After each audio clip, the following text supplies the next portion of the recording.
জনস্বার্থে বিরোধী দলের সাথে যে কোনো আলোচনায় বসতে প্রস্তুত সরকার, সংসদে জানালেন প্রধানমন্ত্রী। বিভাজনের রাজনীতি নয়, দেশ এগিয়ে নিতে চান ঐক্যের ভিত্তিতে। বাংলাদেশের মানুষের স্বার্থ, যে আলোচনা করলে বাংলাদেশের মানুষের স্বার্থ রক্ষা হবে, যে কাজ করলে বাংলাদেশের মানুষের স্বার্থ রক্ষা হবে, ইনশাল্লাহ আমরা অবশ্যই সে কাজ করব। ভুয়া এজেন্সির নামে ফতুল্লা ডিপো থেকে বিপুল পরিমাণ তেল পাচার। যমুনার অনুসন্ধানে কয়েকটি চক্রের সন্ধান, সদুত্তর নেই কর্তৃপক্ষের। প্রতিদিন মাল চালান 1 লাখ লিটার প্রতি মাসে। আপনার দরকার ছিল আপনার 1 গাড়ি দেওয়া 9,000 করে দেওয়ার। আপনার বড় বড় অফিসাররা যে মাল খাইয়া তেল দিয়ে দিয়েছে, এটি সরকার চোখে দেয় না। হ্যাঁ, খরচ দেয়, মানে আমরা মাল উঠে বিক্রি করি। তীব্র তাপপ্রবাহে বিপর্যস্ত জনজীবন। এল নিনোর প্রভাবে দেশেও বাড়তে পারে তাপমাত্রা। হিটস্ট্রোকের ঝুঁকি কমাতে দীর্ঘ সময় কড়া রোদে না থাকার পরামর্শ। গরমে তো গাড়ি চালানো যায় না, কষ্ট হইতেছে। তাপমাত্রাটা অনেক বেশি এবং বাইরে টিকে থাকাটা আসলে খুবই জুলুম। মে মাসে আপনার ধরেন শেষের দিকে যায় তাপমাত্রা অনেকটা বেড়ে যাবে আবার, এমনকি ওই সময় সিভিয়ার হিট হয়ে আসার সম্ভাবনা রয়েছে। পাচার হওয়া অর্থ উদ্ধারে নেই দৃশ্যমান অগ্রগতি। এখনো হয়নি কোনো বাণিজ্যিক চুক্তি। রাজনৈতিক সদিচ্ছা জরুরি মনে করেন বিশ্লেষকরা। দখলের দূষণে বিপন্ন চট্টগ্রামের প্রাণপ্রবাহ কর্ণফুলী নদী। আশঙ্কাজনক হারে কমেছে পানি ধারণ ক্ষমতা। বাগেরহাটে অপরিকল্পিত খাল খননে পরিবেশ বিপর্যয়ের শঙ্কা। ইরান যুক্তরাষ্ট্রকে আলোচনায় বসাতে তৎপর পাকিস্তান। মার্কিনিরা অঙ্গীকার না রাখাই বাধা, দাবি পেজেশকিয়ানের। লেবাননে তাণ্ডব চালিয়ে যাচ্ছে ইসরায়েল। পশ্চিমবঙ্গে বিধানসভা নির্বাচনের ভোট গ্রহণ শুরু। প্রথম ধাপে লড়াই 152 আসনে। ভবানীপুরে মুখ্যমন্ত্রী মমতার মুখোমুখি বিজেপির শুভেন্দু। এবং সাগরিকার পরিচিত কন্ডিশনে কিউএদের হারিয়ে হ্যাট্রিক সিরিজ জিততে চায় বাংলাদেশ। ইনজুরি কাটিয়ে পুরো ফিট শান্ত মুস্তাফিজ।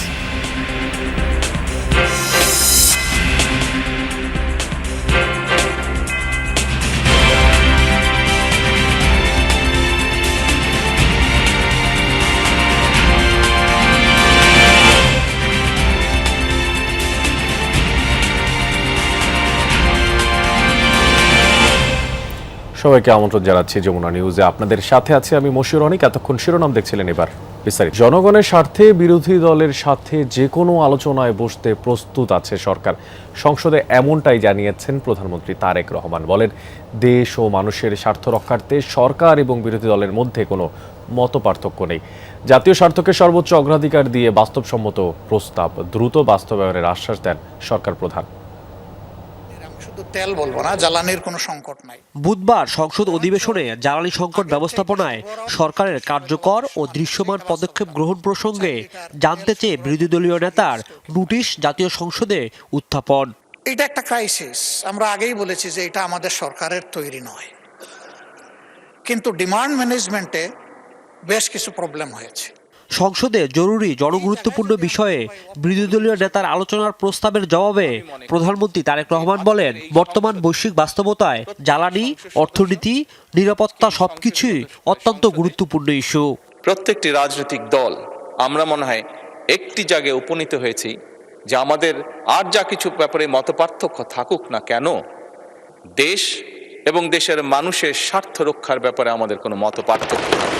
প্রধানমন্ত্রী আরো বলেন, জনস্বার্থে যে কোনো প্রস্তাব বিবেচনায় নিতে প্রস্তুত তার সরকার। তাই বিভাজনের রাজনীতি নয়, ঐক্যের ভিত্তিতে এগিয়ে যেতে চান। কাজে বাংলাদেশের মানুষের স্বার্থ, যে আলোচনা করলে বাংলাদেশের মানুষের স্বার্থ রক্ষা হবে, যে কাজ করলে বাংলাদেশের মানুষের স্বার্থ রক্ষা হবে, ইনশাল্লাহ আমরা অবশ্যই সে কাজ করব। বিরোধী দলের প্রস্তাব প্রসঙ্গে প্রধানমন্ত্রী বলেন, সরকার ও বিরোধী দল একসঙ্গে বসে আলোচনা করলে কার্যকর সমাধান বের করা সম্ভব। এক্ষেত্রে সংসদ কি প্রধান প্ল্যাটফর্ম হিসেবে ব্যবহারের উপর গুরুত্ব আরোপ করেন। বিরোধী দলীয় নেতা একটি প্রস্তাব দিয়েছেন যে আমরা বিরোধী দল, সরকারি দল সকলে মিলে কেন আমরা আলোচনা করতে পারি না। আমি সংসদকে অবহিত করতে চাই সংসদ নেতা হিসাবে যে অবশ্যই আমরা বিরোধী দলকে আমন্ত্রণ জানাবো, আমাদের অবস্থান থেকে আমরা বসবো, আমরা আলোচনা করব। এ সময় জাতীয় স্বার্থকে সর্বোচ্চ অগ্রাধিকার দিয়ে বাস্তবসম্মত প্রস্তাব দ্রুত বাস্তবায়নের আশ্বাস দেন প্রধানমন্ত্রী। প্রত্যেকটি মানুষ, প্রত্যেকটি দেশ, প্রত্যেকটি জাতির জন্য এটি একটি গুরুত্বপূর্ণ বিষয়। এর আগে বিরোধী দলীয় নেতা জানান, দেশের স্বার্থে সহযোগিতার জন্য প্রস্তুত তারা। আমাদের কিছু প্রপোজাল আছে, আমরা আপনাদের হাতেই তুলে দেব, কারণ এক্সিকিউশন হবে আপনাদের মাধ্যমে। আমরা যে প্রস্তাব দিয়েছি, আমরা আছি, আমাদের জায়গায় আছি, আমরা যে কোনো কোঅপারেশনের জন্য রেডি। এবং সরকার কিভাবে নেবে এটা সরকারের ব্যাপার। আলোচনা ও সহযোগিতার মাধ্যমে গণতান্ত্রিক অগ্রগতি সম্ভব, এমন প্রত্যাশা সরকার ও বিরোধী দলের। রাজীব আহমেদ, যমুনা নিউজ, ঢাকা। রাজধানী সহ সারা দেশে যখন জ্বালানি তেলের জন্য হাহাকার, তখন অস্তিত্ব নেই এমন এজেন্সির নামেও দিনে 9 থেকে 18,000 লিটার জ্বালানি তেল ফতুল্লা ডিপো থেকে চলে যাচ্ছে নামে বেরাবে। এতে জড়িত কয়েকটি চক্র আর ডিপোর সাথে যোগাযোগ তাদের। এমনই ভুয়া এজেন্সি আর চক্রের সন্ধান পাওয়া গেছে যমুনার অনুসন্ধানে। ডিপো থেকে সরানো তেল যাচ্ছে অনুমোদনহীন জায়গায়। বিস্তারিত দেখুন আমারই করা এক প্রতিবেদনে। রাজধানীর পাম্পের লম্বা লাইনের ভিডিওটি কয়েকদিন আগের। কোথাও তেল নেই, আবার কোথাও মিলছিল না কাঙ্ক্ষিত জ্বালানি। ভোক্তাদের অভিযোগ তেল নেই, সরকারের দাবি সংকট নেই। বিপরীতমুখী বাস্তবতার নৈপথ্যর কারণ খুঁজতে নামে টিম যমুনা। নারায়ণগঞ্জের সিদ্ধিরগঞ্জ দেশের জ্বালানি সরবরাহের অন্যতম বড় ডিপো মেঘনা অয়েল। এখানে প্রতিদিন ভোরে বিপিসি থেকে পাঠানো হয় একটি তালিকা ধরে নির্ধারণ কোন প্রতিষ্ঠান কি পরিমাণ তেল পাবে। সেই হিসেবেই তেল সরবরাহ হয় ফিলিং স্টেশন ও অনুমোদিত এজেন্সিগুলোতে। খবর আসে কাগজে কলমে যাই থাকুক, অনিয়ম ঘটছে তেল সরবরাহে।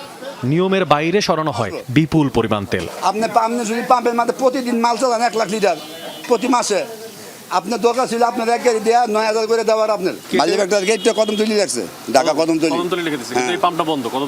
এই এজেন্সি নাই, এজেন্সি বন্ধ। মজুদ যে সরকার রাখতেছে যে মনে করেন যে বড় বড় অফিসাররা যে মাল খায়া খায় তেল দিয়ে দিয়েছে, এটি সরকার চোখে দেয় না। সন্দেহ আর অপেক্ষার এক পর্যায়ে ডিপো থেকে বেরিয়ে আসছিল তেলবাহী একটি গাড়ি। চালান যাচাই করে জানা গেল মায়ের দোয়া এজেন্সি নামে এক প্রতিষ্ঠানের তেল নিয়ে যাচ্ছে গাড়িটি। ড্রাইভারের দাবি গাজীপুরে সরবরাহ দিতে যাচ্ছেন তারা। গাজীপুরের তেল? জি, গাজীপুরের পাম্পে যাবে। গাড়িটি অনুসরণ করতে গিয়ে মিলল ভিন্ন চিত্র। কোনো অনুমোদিত ফিলিং স্টেশনে নয়, বরঞ্চ একটি বেসরকারি প্রতিষ্ঠানে তেল সরবরাহ করেন তারা। না ভাড়া মানে আমরা হ্যাঁ লাভ দিই একটা পার্সেন্ট ওই জাকির। হ্যাঁ হ্যাঁ হ্যাঁ, খরচ দেই, মানে আমরা মাল উঠে বিক্রি করি। হ্যাঁ, একটা ঢাকা, একটা মালিবাগ, একটা হইল গিয়া কদমতলি, আর একটা হইল গিয়া মালিবাগ। না, আমার কোনো চেঞ্জ নেই। আমার তো তেল দিছে এই জায়গার আমি অর্ডার দিছি 9,000। অর্থাৎ লাইসেন্স বৈধ হলেও সেটি ব্যবহার করছে ভিন্ন কেউ। এই বিষয়ে কোনো বৈধ চুক্তি বা কাগজপত্র দেখাতে পারেনি সংশ্লিষ্টরা।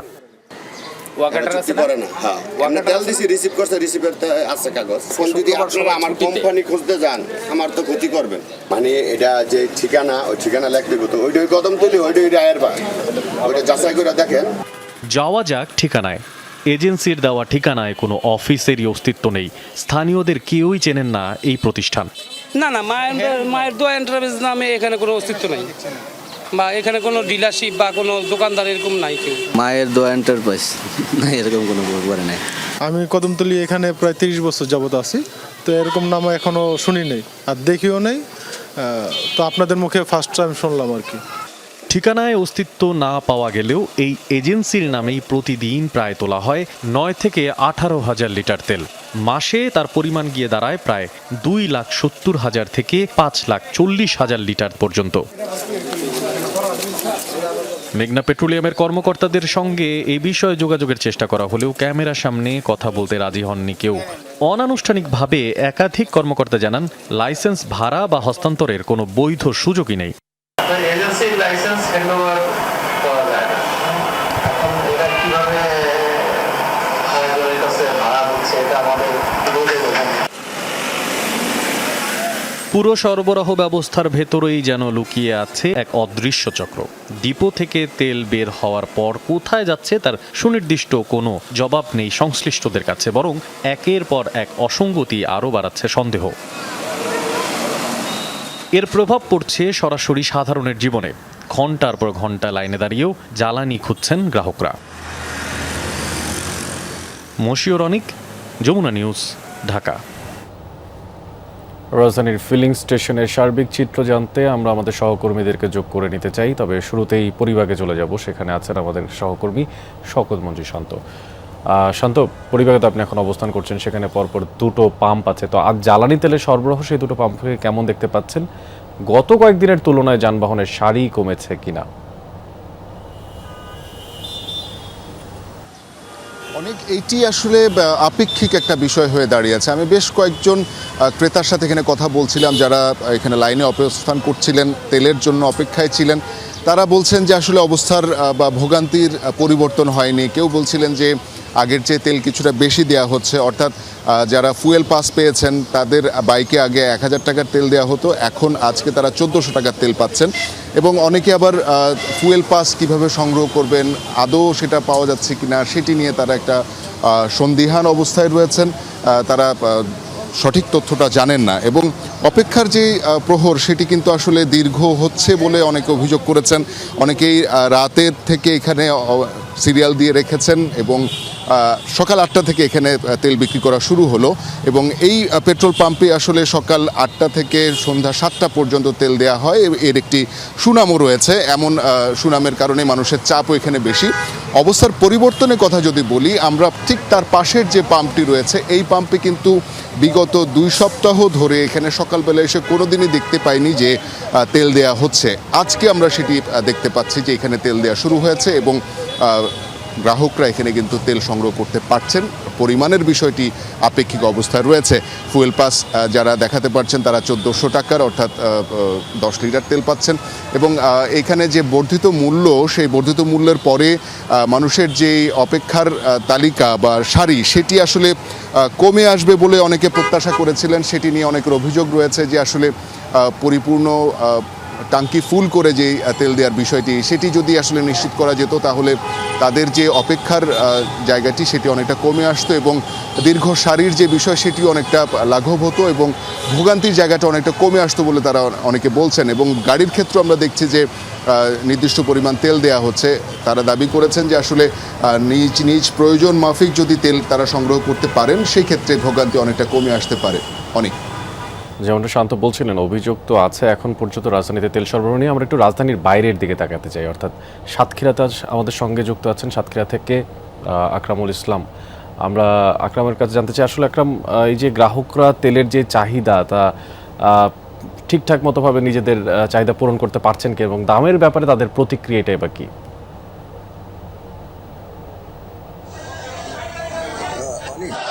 দামের ব্যাপারে শুরুতেই বলতে চাই, দাম নিয়ে ক্রেতাদের কোনো অভিযোগের বিষয়ে আমাদের তারা কখনো অভিযোগ করেনি। তারা যেটি বলছেন যে তেল পেতে যে ভোগান্তির শিকার হতে হচ্ছিল সেটি না হয়ে যদি দাম বাড়ানো হয় তাদের কোনো অভিযোগ নেই। তবে তেলটি যেন তারা ঠিকঠাক মতো পায় এমনটি তাদের দাবি ছিল।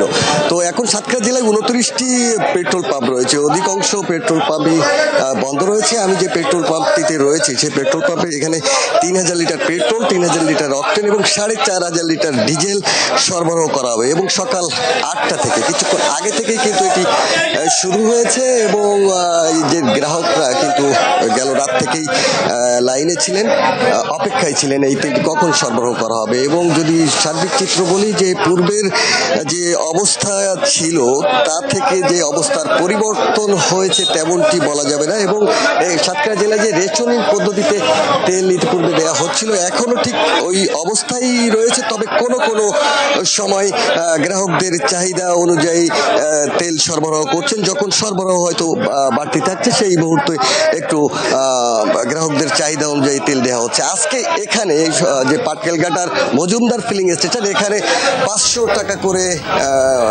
তেল দেওয়া হবে এমনটি আমাদেরকে জানিয়েছিলেন এখানকার যিনি ট্যাগ অফিসার। অনেক আকরাম, আপনাকে ধন্যবাদ সবশেষ খোঁজ খবর রাখার জন্য। পরিবহন ভাড়া বৃদ্ধির বিষয়ে সিদ্ধান্ত নেওয়া হবে আজ। গতকাল দুপুরে সচিবালয়ে পরিবহন মালিক সমিতির সাথে বৈঠক শেষে সড়ক পরিবহন ও সেতুমন্ত্রী শেখ রবিউল আলম গণমাধ্যমকে এই কথা নিশ্চিত করেন। এর আগে মঙ্গলবার এক সংবাদ বিজ্ঞপ্তিতে বাংলাদেশ সড়ক পরিবহন মালিক সমিতি সরকারের আনুষ্ঠানিক সিদ্ধান্ত না আসা পর্যন্ত পরিবহন মালিক ও শ্রমিকদের বাস ভাড়া অপরিবর্তিত রাখার নির্দেশ দেয়। বলা হয়, সরকারের পক্ষ থেকে ভাড়া বৃদ্ধির কোনো প্রজ্ঞাপন জারি না হওয়া পর্যন্ত যাত্রীদের কাছ থেকে বর্তমান হারের চেয়ে বেশি ভাড়া আদায় করা যাবে না। মালিক সমিতি বলছে, পরিবহন খাত বর্তমানে ক্রমবর্ধমান আর্থিক চাপের মুখে রয়েছে। পরিবহনের ভাড়া বৃদ্ধির দাবি জানিয়ে আসছেন সংগঠনটি।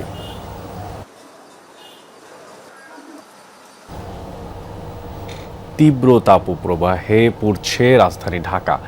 অসহনীয় গরমে বিপর্যস্ত জনজীবন। সবচেয়ে বেশি কষ্টে আছে খেটে খাওয়া মানুষগুলো।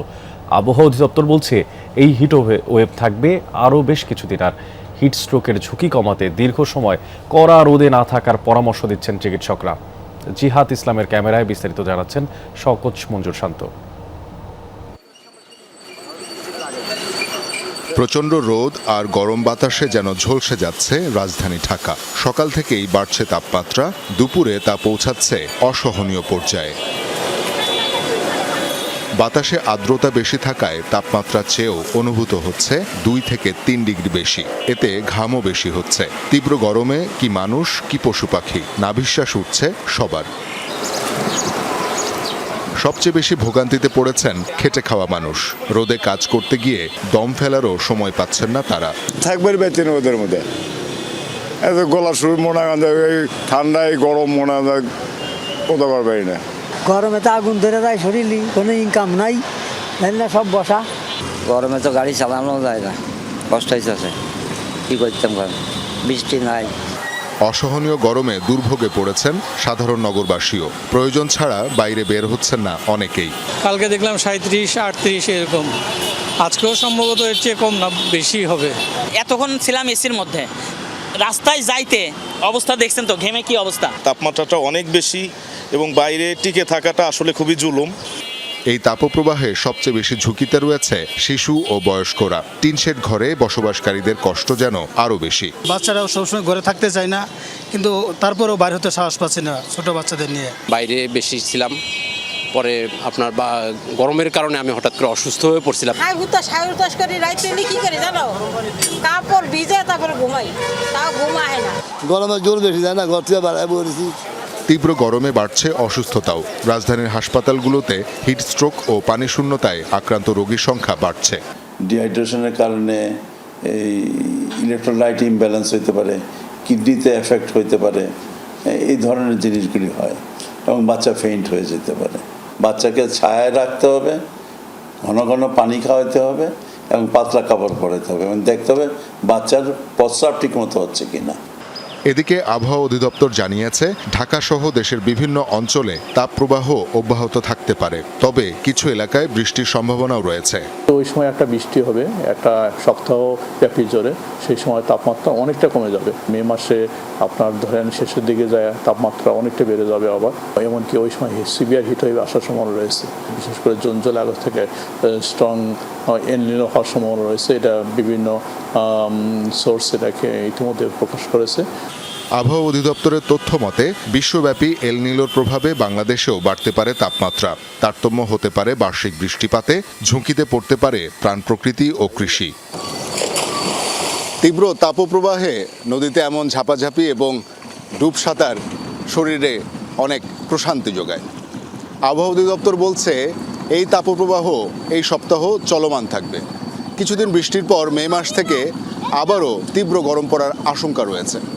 চিকিৎসকরা বলছেন, এই তাপপ্রবাহের হিট স্ট্রোক থেকে রক্ষা পেতে শরীরে ঠান্ডা যেমন রাখতে হবে, কিছুক্ষণ পরপর পানি পান করতে হবে, পারলে ছায়াযুক্ত জায়গায় থাকতে হবে। শওকত মঞ্জুর শান্ত, যমুনা নিউজ, ঢাকা। দর্শক, দেশের হামের প্রকোপ সম্পর্কে আমরা জানার চেষ্টা করব, কারণ বেশ কিছুদিন যাবত উদ্বেগ ছড়াচ্ছে এই হাম। এই পরিস্থিতি সম্পর্কে জানানোর জন্য আমরা চাঁপাইনবাবগঞ্জ থেকে যুক্ত করে নিচ্ছি আমাদের সাথে সহকর্মী মনোয়ার হোসেন জুয়েলকে। জুয়েল, হাসপাতালে হামের উপসর্গ নিয়ে নতুন করে কত রোগী ভর্তি হয়েছে সে বিষয়টি প্রথমে জানতে চাই। পাশাপাশি সার্বিক পরিস্থিতি এখন হাসপাতালের কেমন দেখতে পাচ্ছেন? অনেক চাঁপাইনবাবগঞ্জে হামের পরিস্থিতি কোনোভাবেই কিন্তু উত্তরণ হয়নি। গতকাল চাঁপাইনবাবগঞ্জে সদর হাসপাতাল মানে জেলা হাসপাতালে দুঃখিত সারাদিন ৩৫ জন রোগী কিন্তু ভর্তি হয়েছিল। আজকে রাত পর্যন্ত অর্থাৎ সকালে যে আমরা তথ্য জেলা হাসপাতাল থেকে পেয়েছি সে অনুযায়ী কিন্তু নতুন করে 23 জন রোগী ভর্তি হয়েছে। এই পর্যন্ত কিন্তু এই হাসপাতালে সর্বমোট 909 জন হামাক্রান্ত রোগী চাঁপাইনবাবগঞ্জ জেলা হাসপাতালে ভর্তি চিকিৎসা নিয়েছেন। আপনাকে যদি দেখায় হাসপাতালে শুধু হামাক্রান্ত রোগী নয়, এখানে 250 শয্যা বিশিষ্ট যে হাসপাতাল সেখানে কিন্তু নিচতলা, উপরতলা, তৃতীয় তলা পর্যন্ত কিন্তু প্রত্যেকটা ফ্লোরে প্রচণ্ড রোগীর চাপ রয়েছে। বলা যেতে পারে যে প্রতিনিয়ত হামের যে সংখ্যা রয়েছে সেটা উত্তরোত্তর বৃদ্ধি পাচ্ছে, যেটা খারাপের দিকে যাচ্ছে। পাশাপাশি আইসোলেশন যে ওয়ার্ড রয়েছে সে আইসোলেশন ওয়ার্ডও কিন্তু বৃদ্ধি করা হয়েছে, অর্থাৎ 2টি আইসোলেশন ওয়ার্ড এখন পর্যন্ত কিন্তু তৈরি করা হয়েছে শুধুমাত্র হাম আক্রান্ত রোগীদের জন্য। এটা কিন্তু মানে একেবারে বলা যেতে পারে যে প্রতিনিয়তই নতুন নতুন আক্রান্ত রোগী আসছে। শিশুদের পাশাপাশি কিন্তু বড়রাও কিন্তু এই হাম আক্রান্ত হচ্ছেন বলে আমরা কিন্তু তথ্য পাচ্ছি এবং সেটা কিন্তু উদ্বেগজনক। পাশাপাশি শিশুদের যে সমস্যা, বৈদ্যুতিক যে সমস্যা, সব মিলিয়ে এটা একটা সমস্যার পরিস্থিতি সৃষ্টি করছে অনেক। জুয়েল, ধন্যবাদ আপনাকে হাসপাতাল থেকে সবশেষ খবরাখবর আমাদেরকে জানানোর জন্য। হামের বিষয় পাচার করা অর্থ উদ্ধারের দৃশ্যমান কোনো অগ্রগতি নেই, আর বেশ কিছু প্রতিষ্ঠানের সাথে নন ডিসক্লোজার এগ্রিমেন্ট বা এনডিএ সই হলেও এখনও বাণিজ্যিক চুক্তি হয়নি। ব্যাংকাররা বলছেন বাংলাদেশ ব্যাংকের পরামর্শ অনুযায়ী পাচার করা অর্থ ফিরিয়ে আনতে কাজ করছেন তারা, তবে এই জন্য সময় দরকার। আশাবাদী বাংলাদেশ ব্যাংকও বিশ্লেষকরা মনে করছেন পাচার হওয়া টাকা ফিরিয়ে আনা কঠিন, সফল হতে দরকার রাজনৈতিক সদিচ্ছা। বিগত সরকারের আমলে ব্যাপক অনিয়ম হয় ব্যাংকিং খাতে, দখলে নিয়ে চালানো হয় লুটপাট, ঋণের নামে বের করে নেওয়া হয় হাজার হাজার কোটি টাকা, যার বড় অংশই পাচার হয়েছে বিদেশে। রাজনৈতিক পট পরিবর্তনের পর পাচার করা অর্থ উদ্ধারে তৎপর হয় বাংলাদেশ ব্যাংক, গঠন করা হয় টাস্কফোর্স।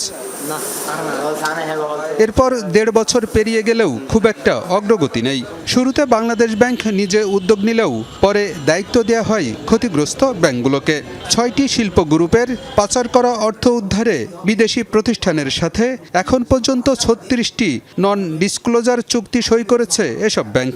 বর্তমান গভর্নর মহোদয় এটা আন্তরিক, সেখান থেকে কেউই ফিরে আসে না এবং ব্যাংকগুলোকে স্পেসিফিক দায়িত্ব দিয়েছে। ইতিমধ্যে আমাদের নন ডিসক্লোজার এগ্রিমেন্ট হয়ে গেছে, কমার্শিয়াল এগ্রিমেন্টটা আমরা পরবর্তী পর দেবো। আমাদের এখন মিনওয়াইল কিছু ডকুমেন্ট এক্সচেঞ্জ অফ ভিউজ চলছে, এই এক্সচেঞ্জ দেখার পরেই তারা এইভাবে কাজ করবে, আমরা আশাবাদী। তবে জির ব্যাপার, বিভিন্ন আইনগত ব্যাপার, ফান্ডারের ব্যাপার, এটা সময় লাগবে, কিন্তু আমরা আমাদের কার্যক্রমটা অব্যাহত রেখেছি।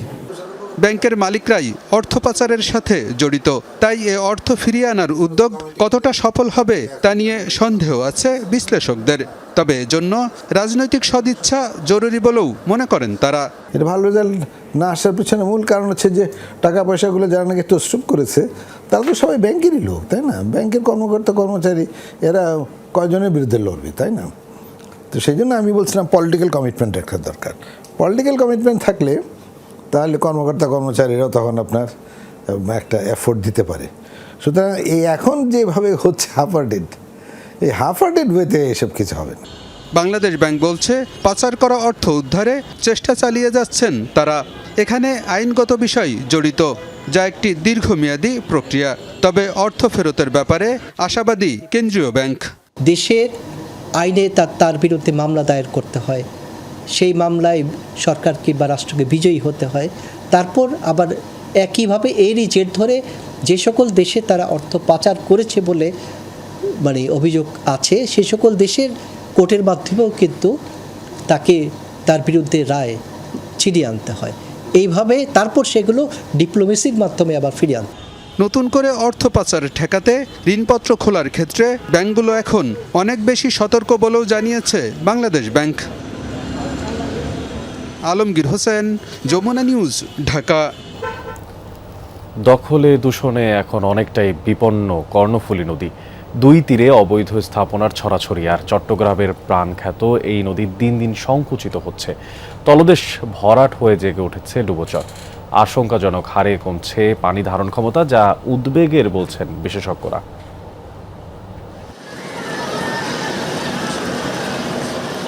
দুই তীরে দাঁড়ালে দেখা যায় নির্বিচারে দখলে বিপন্ন কর্ণফুলী, অবাধে গড়ে ওঠা স্থাপনার ছড়াছড়ি।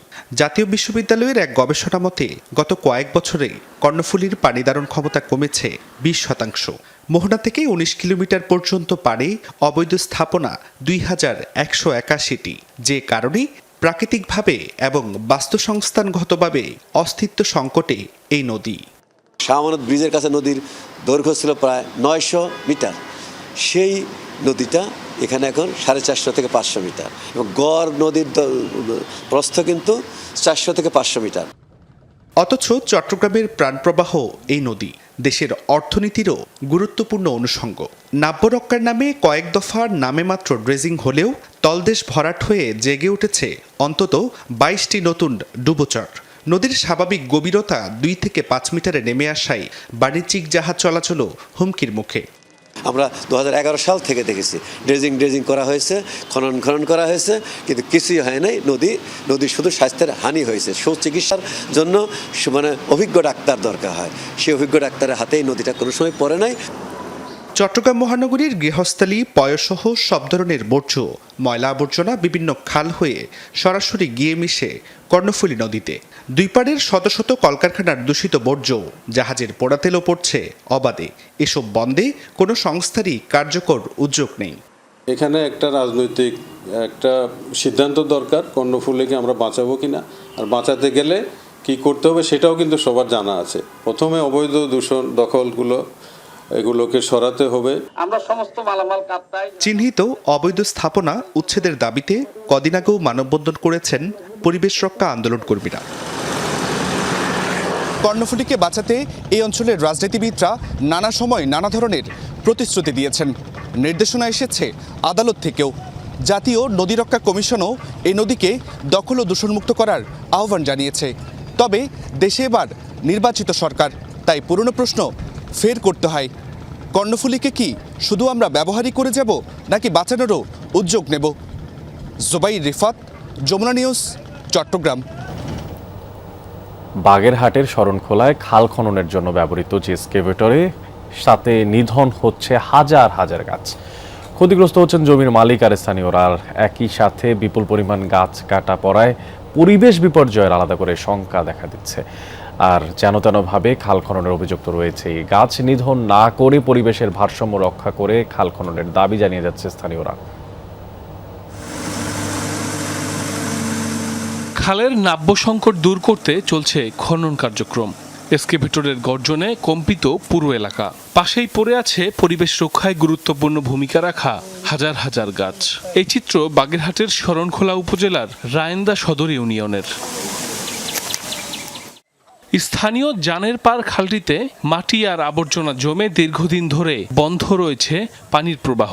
তাই জলাবদ্ধতা সহ সেচ সংকটে ভুগছেন স্থানীয়রা। পরবর্তীতে বেসরকারি উন্নয়ন সংস্থা centre for natural resource studies CNRS খালটি খনন শুরু করে। তবে এর ফলে স্থানীয়দের অনেকে ক্ষতির মুখে পড়েছেন বলে অভিযোগ উঠেছে। খাল রয়েছে কোথায়, গাছ কাটিয়ে জ্বলা হয়েছে কোথায় জায়গায়। 20 বছরেও তো এতটুকু গাছ আমার হবে না। তারপরে এভাবে জোর করে নিয়ে যে খাল খনন করতেছে, তাহলে এই খালে আমাদের কি লাভ বা এই ক্ষতিপুরো আমাকে কে দিবে? খাল খননে যতটুকু উপকার হয়েছে তার চাইতে ক্ষতির সংখ্যা অনেক বেশি হয়েছে এবং খাল যেভাবে কাটা প্রয়োজন ছিল সেইভাবে আমাদের খাল খনন হইতেছে না। একসাথে বিপুল পরিমাণ গাছ নিধনে দেখা দিয়েছে পরিবেশ বিপর্যয়ের শঙ্কা। সচেতন হয়ে খনন কাজ পরিচালনার দাবি পরিবেশবাদী সংগঠন বেলার। খাল খননের নামে যেভাবে গাছগুলো নিধন হচ্ছে সেটা আসলে আমাদের প্রকৃতি পরিবেশ সুরক্ষার এটা একটা বড় ধরনের বাধা। খাল খননকারী প্রতিষ্ঠান CNRS বলছে, স্থানীয়দের সাথে আলোচনার পরই শুরু হয় খনন কাজ, আর এর উপকার পাবে এলাকাবাসী। ডিজাইন অনুযায়ী যে খালটার লেন্থ ঠিক আছে কিনা, চওড়া আছে, গভীরতা ঠিক আছে কিনা, এতটুকুই দেখতেছি। আর পাশের যে গাছ কাটা বা করা, আমি যতদূর জানি যে যার যার গাছ তারাই কেটে নিচ্ছে। এখানে পেরিমাটি খুব কর্দমাক্ত মাটি, সেখানে তো বেকুন আমার সুযোগ নাই, তো পাশ থেকে এরকম 4-5 ফুট জায়গা করে দিতে হবে। কাউকে কোনো চাপ দিয়ে এখন পর্যন্ত গাছ কোনো লোক বলতে পারবে না, তাকে বলা হয়েছে যে আপনি ব্যক্তিগত গাছ কাটেন। খাল খননের ফলে কেউ যেন ক্ষতিগ্রস্ত না হয় গুরুত্বের সাথে দেখা হচ্ছে বিষয়টি, জানিয়েছেন উপজেলা নির্বাহী কর্মকর্তা। কেউ যেন কোনোভাবেই ক্ষতিগ্রস্ত না হয় এবং হলেও সেটা যেন তারা একটা যেন সুন্দর প্রতিকার পায়, সেই বিষয়টাও আমরা অবশ্যই আন্তরিকভাবে যে বিষয়টা দেখব। 15 লাখ টাকা বরাদ্দে জানের পার খালটির 2.1 কিলোমিটার খনন করছে ঠিকাদারি প্রতিষ্ঠান মেসার্স সোহাগ এন্টারপ্রাইজ। গত মার্চে শুরু হওয়া এই কাজ শেষ হওয়ার কথা রয়েছে 30 এপ্রিলের মধ্যে। সাইফ আহমেদ, যমুনা নিউজ। জাতীয় সংসদের সংরক্ষিত নারী আসনে জামায়াত সমর্থিত জোটের 13 প্রার্থীর মধ্যে 12 জনের মনোনয়ন বৈধ ঘোষণা করেছে ইসি। তবে সরকারি চাকরি ছাড়ার সময় সহ আনুষঙ্গিক তথ্যে অস্পষ্টতা থাকে। এনসিপি প্রার্থী মনিরা শারমিনের মনোনয়নপত্র স্থগিত করা হয়েছে। প্রয়োজনীয় যুক্তি তথ্য উপস্থাপনের জন্য তাকে বৃহস্পতিবার দুপুর 12টা পর্যন্ত সময় দেওয়া হয়েছিল। তবে দেরিতে যাওয়ায় মনোনয়নপত্র নেওয়া হয়নি নুসরাত তাবাসসুমের। সংরক্ষিত নারী আসনে নির্বাচনের তফসিল অনুযায়ী বুধ ও বৃহস্পতিবার নারী প্রার্থীদের মনোনয়নপত্র যাচাই বাছাই। প্রথম দিনে জামায়াত সমর্থিত জোটের প্রার্থীদের মনোনয়নপত্র যাচাই হয়। আজ সকাল থেকে নির্বাচন ভবনের অডিটোরিয়ামে বিএনপি ও স্বতন্ত্র জোটের নারী প্রার্থীদের মনোনয়নপত্র যাচাই বাছাই করা হবে। বিশ্ববিদ্যালয় সংঘাত ও উত্তেজনার মাধ্যমে ক্যাম্পাস কুক্ষিগত করার চক্রান্ত চলছে, এমনটাই অভিযোগ করেছেন জাতীয় ছাত্র শক্তির নেতারা। চট্টগ্রাম সিটি কলেজে ছাত্রদল শিবিরের সংঘাতকে কেন্দ্র করে বুধবার ঢাকা বিশ্ববিদ্যালয় বিজয় 71 হলে 2 সংগঠনের মধ্যে উত্তেজনাকর পরিস্থিতি তৈরি হয়। আর এর প্রেক্ষিতে বুধবার রাতে জরুরি সংবাদ সম্মেলন করে ছাত্রশক্তি। অভিযোগ করে বলা হয়, দেয়াল লিখনকে উস্কানিমূলক হিসেবে ব্যবহার করা হচ্ছে। গেল 1.5 বছর ছাত্র রাজনীতির স্বর্ণালী যুগ ছিল উল্লেখ করেন ছাত্রশক্তির নেতারা। ছাত্রদল ছাত্র শিবিরকে পুরনো পথে না হাঁটার আহ্বান জানান তারা। সংঘাতময় পরিস্থিতি পরিহারে সব ছাত্র সংগঠনগুলো নিয়ে একটি সামাজিক চুক্তি করার আহ্বানও জানানো হয়। পরে সংঘাত পরিহারে বার্তা দিয়ে দেয়াল লিখন করে ছাত্রশক্তি।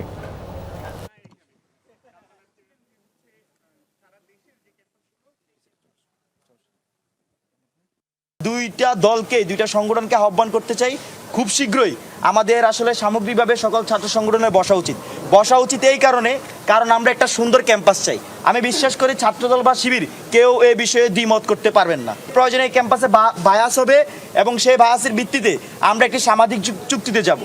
সংঘাত সহিংসতার পথ থেকে ফিরে আসুন। বিশ্ববিদ্যালয় ছাত্র রাজনীতির নতুন কি রূপরেখা প্রণয়ন করা যায়, যে ছাত্রদের কল্যাণে হবে, বিশ্ববিদ্যালয়ের গবেষণা এবং একাডেমিক পরিবেশ নিশ্চিতে লাভবান হবে, সেই দিকে হাঁটুন। এবার হবিগঞ্জে অনুমোদন ছাড়াই 172 একর জমির ওপরে গড়ে উঠেছে ববান চা বাগান। আর সবুজে ঘেরা সেই চা বাগানের ভেতরেই আবার নির্মাণ করা হচ্ছে অনুমোদনহীন পোলট্রি খামার।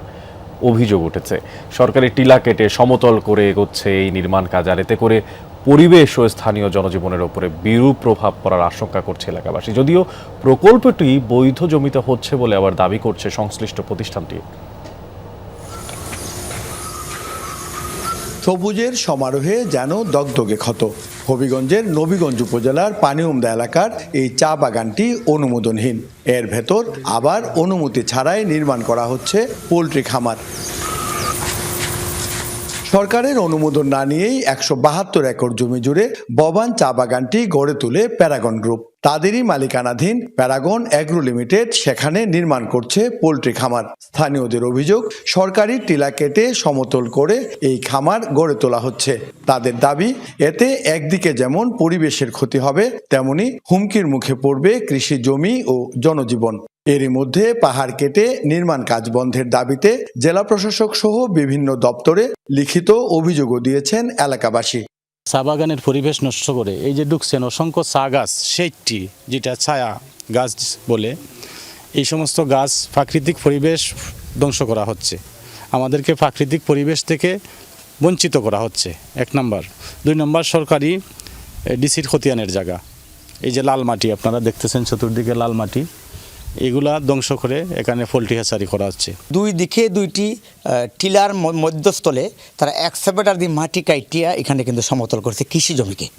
কিন্তু এই কৃষি জমিগুলো কিন্তু ডিসির খতিয়ানের জায়গা। এখানে একটা খাল আছে, ওই খালের মাধ্যমে ওইখানে যে আবর্জনাটা আপনাদের বড়চড়া নদীতে পড়বে, ওই বড়চড়া নদীর সেচের মাধ্যমে এখানে হাজার হাজার জায়গা চাষাবাদ করা হয়।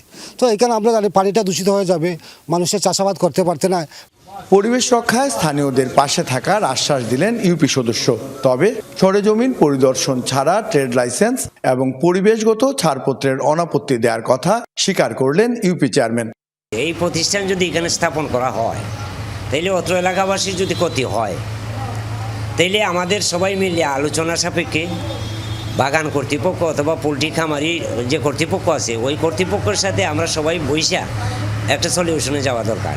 আমরা তো জনগণের বিরোধিতা না, যদি ক্ষতি না হয় আইনানুগ প্রক্রিয়ায় যদি এটা পরিবেশ বান্ধব একটা বিষয় হয় তাহলে শিল্প কারখানা স্থাপনে যেমন বাংলাদেশ সরকারের কি আছে জনগণেরও দুইটা চাহিদা আছে। এটা পাহাড়ের ভিতরে তো আমি সূর্যবুন যাই নাই, সূর্যবুন যাইলেই দেখিও না। পরিবেশ অধিদপ্তর তো এখানে সূর্যবুন এসে তদন্ত করবে, তো তদন্ত কইরা তো তখন আপত্তি আসলে পরে তো করতে পারবে না। আমিও তো থাকবো, আমিও তো বাধা দেবো। এই বিষয়ে কথা বলতে সেই পোল্ট্রি খামারে গিয়ে কোনো কর্মকর্তাকে পাওয়া যায়নি। মোবাইলে প্যারাগনের মহাব্যবস্থাপক স্থানীয়দের অভিযোগ অস্বীকার করেন। তার দাবি, গ্রুপের কেনা নিজস্ব জমিতে প্রকল্পটি নির্মাণ করা হচ্ছে এবং পরিবেশ সম্মতভাবেই বাস্তবায়ন করা হচ্ছে। মন্ত্রণালয় থেকে জমির লিজ পেয়েছেন বলে দাবি করেন তিনি।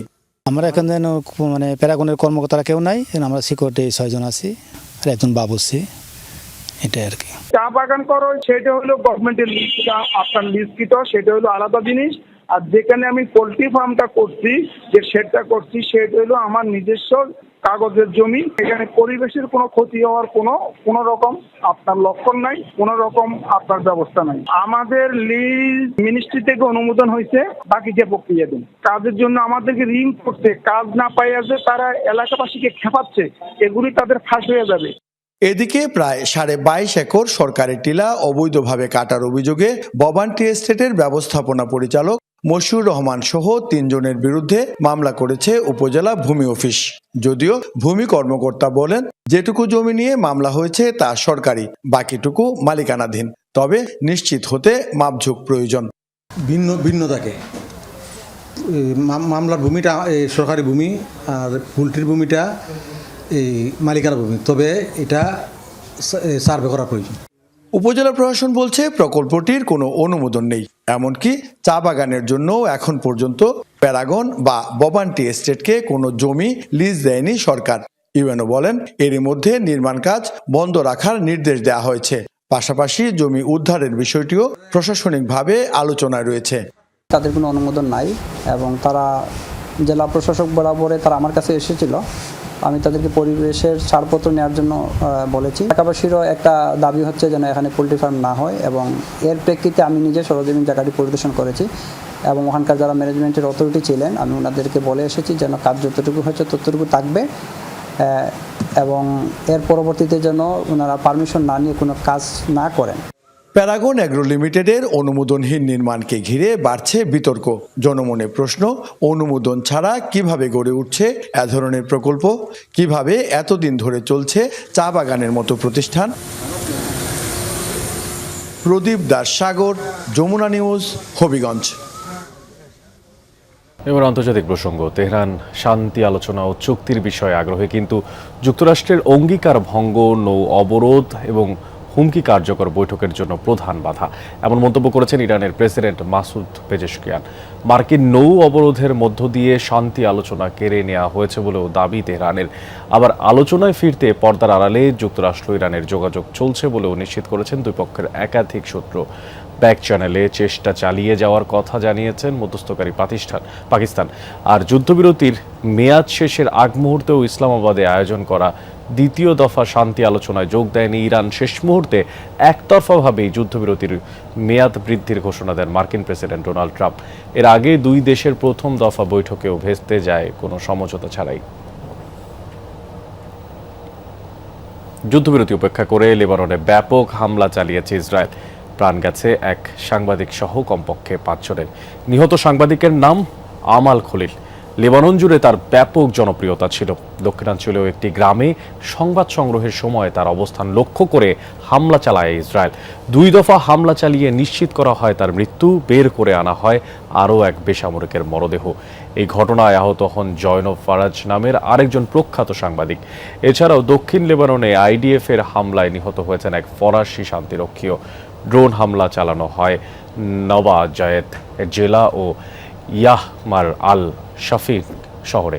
এইসব হামলায় মৃত্যু হয় আরও 2 জনের। এবার ভারতের পশ্চিমবঙ্গ বিধানসভা নির্বাচনের প্রসঙ্গ। পশ্চিমবঙ্গ বিধানসভা নির্বাচনে ভোট গ্রহণ চলছে। প্রথম ধাপে 152টি আসনে জনপ্রতিনিধি নির্বাচন করবেন 3,60,00,000 ভোটার। স্থানীয় সময় সকাল 7টায় শুরু হওয়া ভোট চলবে বিকেল 5টা পর্যন্ত। আর এরই মধ্যে ভোট কেন্দ্রগুলোয় দেখা যাচ্ছে ভোটারদের স্বতঃস্ফূর্ত অংশগ্রহণ। এই ধাপে আলোচিত আসনগুলোর মধ্যে রয়েছে উত্তরবঙ্গের দার্জিলিং, জলপাইগুড়ি, কোচবিহার, মালদা, মুর্শিদাবাদ এবং দক্ষিণবঙ্গের পূর্ব মেদিনীপুরের নন্দীগ্রাম। অবাধ আর শান্তিপূর্ণ নির্বাচন আয়োজনে 3 স্তরের নিরাপত্তা বলয় নিশ্চিত করা হয়েছে। পুলিশ ও অন্যান্য বিভাগের পাশাপাশি মোতায়েন করা হয়েছে সেনা সদস্যদের। আকাশপথে নজরদারি চালাতে বিমান বাহিনীর সদস্যরা তৎপর। ভোটের আগের রাতে নন্দীগ্রাম, দাঁতন ও বারাসাত সহ কয়েকটি জেলায় বিক্ষিপ্ত সংঘর্ষের খবর পাওয়া গেছে। আটকও করা হয় বেশ কয়েকজনকে।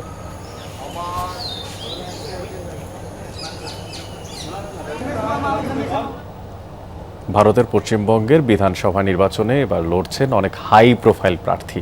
ভবানীপুরে রাজ্যের মুখ্যমন্ত্রী মমতা ব্যানার্জির মুখোমুখি বিজেপির শুভেন্দু অধিকারী। গেল নির্বাচনে নন্দীগ্রামে মমতাকে হারিয়ে তাক লাগিয়ে দিয়েছিলেন তিনি। শিলিগুড়িতে সাবেক মন্ত্রী গৌতম দেবের বিপরীতে বিজেপি থেকে লড়ছেন এবার বিধায়ক শঙ্কর ঘোষ। আর বহরমপুরে কংগ্রেসের অধীর রঞ্জন চৌধুরী, খড়গপুরে বিজেপির দিলীপ ঘোষ, মাথাভাঙায় বিজেপির নিষেধ প্রামাণিক সহ ময়দানে রয়েছেন অনেক বাঘা রাজনীতিবিদ। বিধানসভা নির্বাচনের প্রথম ধাপের ভোটাভুটিতে টানটান উত্তেজনা গোটা পশ্চিমবঙ্গ জুড়ে। সবার দৃষ্টি হেভিওয়েট প্রার্থীদের আসনগুলোর দিকে। কলকাতার ভবানীপুরে মুখোমুখি হচ্ছেন 2 হাই প্রোফাইল প্রার্থী, রাজ্যের মুখ্যমন্ত্রী মমতা ব্যানার্জি ও বিজেপির শুভেন্দু অধিকারী। মমতার জন্য ভবানীপুর দীর্ঘদিনের শক্ত ঘাঁটি। সংগঠন, ব্যক্তিগত জনপ্রিয়তা এবং উন্নয়নমূলক কাজ সব মিলিয়ে এখানে তার অবস্থান বরাবরই মজবুত। অন্যদিকে ভবানীপুরে তুমুল জনপ্রিয় শুভেন্দু অধিকারীও। হাড্ডাহাড্ডি লড়াই হতে যাচ্ছে নন্দীগ্রামেও। এখানেও লড়ছেন বিজেপির শুভেন্দু অধিকারী আর তার মুখোমুখি তৃণমূল প্রার্থী পবিত্র কর। আগের নির্বাচনে আসনটিতে মুখ্যমন্ত্রী মমতা ব্যানার্জিকে হারিয়ে চমক দেখিয়েছিলেন শুভেন্দু। এবারও নন্দীগ্রামে তার বিজয়ের জোর সম্ভাবনা থাকলেও শেষ মুহূর্ত পর্যন্ত জোরদার লড়াইয়ের আশা তৃণমূলের। শিলিগুড়ি আসনেও এবার হতে যাচ্ছে জোর লড়াই। তৃণমূল কংগ্রেস থেকে লড়ছেন গৌতম দেব, যিনি দীর্ঘদিন ছিলেন রাজ্য সরকারের মন্ত্রিত্বের চেয়ারে। গৌতমের বিরুদ্ধে আসনটিতে লড়ছেন আরেক হেভিওয়েট প্রার্থী বিজেপির শঙ্কর ঘোষ। বর্তমানে শিলিগুড়ির বিধায়কের দায়িত্বে আছেন তরুণ নেতৃত্বের এই মুখ। পাণ্ডবেশ্বরে ভোট বাক্সের লড়াইয়ে বিজেপির জিতেন্দ্র তিওয়ারি ও তৃণমূলের নরেন্দ্রনাথ চক্রবর্তী। আগে তৃণমূলের শক্ত সংগঠক জিতেন্দ্র পরবর্তীতে যোগ দেন বিজেপিতে। 2021 সালের নির্বাচনে নরেন্দ্রনাথের কাছে খুব অল্প ব্যবধানে হেরেছিলেন তিনি। অন্যদিকে ব্যক্তিগত জনপ্রিয়তা আর দলীয় সংগঠন দুটোই কাজ করছে বর্তমান বিধায়ক নরেন্দ্রনাথের পক্ষে। বহরমপুরে আবারও বিধানসভা নির্বাচনী ময়দানে প্রার্থী হিসেবে ফিরেছেন কংগ্রেস নেতা অধীর রঞ্জন চৌধুরী। প্রতিদ্বন্দ্বী হিসেবে বিজেপির সুব্রত মৈত্র ও তৃণমূলের নারুগোপাল মুখার্জি থাকলেও ব্যক্তিগত ভোট ব্যাংক ও অভিজ্ঞতার কারণে এগিয়ে রাখা হচ্ছে অধীরকেই।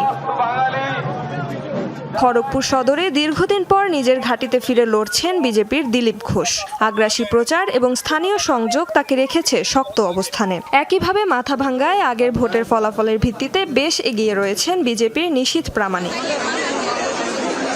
রেজওয়ানা সাইমা, যমুনা নিউজ। এবার বাংলাদেশ নিউজিল্যান্ড সিরিজ প্রসঙ্গ। আজ নিউজিল্যান্ডের বিপক্ষে সিরিজ নির্ধারণী শেষ ম্যাচ খেলতে মাঠে নামছে বাংলাদেশ। চট্টগ্রামে সকাল 11টায় শুরু হবে ম্যাচটি। সাগরিকা চেনা কন্ডিশনে ফেভারিট হিসেবেই মাঠে নামবে মেহেদী হাসান মিরাজের দল। বোলারদের দুর্দান্ত ফর্মের সাথে তামিম, শান্ত, লিটন, হৃদয়রা ধারাবাহিকতার সাথে টাইগারদেরকে সিরিজ জেতাতে পারবে এমনটাই আশাবাদ ব্যক্ত করেন pace bowling coach Shaun Tait. ইনজুরিতে প্রথম 2 ম্যাচ মিস করলেও শেষ ম্যাচের আগে মুস্তাফিজ ফিট বলে জানিয়েছেন তিনি। আর সবশেষ ম্যাচে ক্র্যাম্পের শিকার নাজমুল হোসেন শান্ত গতকাল পূর্ণাঙ্গ ট্রেনিং সেশনে অংশ নিয়েছেন। আর সিরিজ জিততে চায় নিউজিল্যান্ডও। দর্শক, এই ছিল যমুনা নিউজে। এতক্ষণ সাথে থাকার জন্য ধন্যবাদ জানাচ্ছি সবাইকে।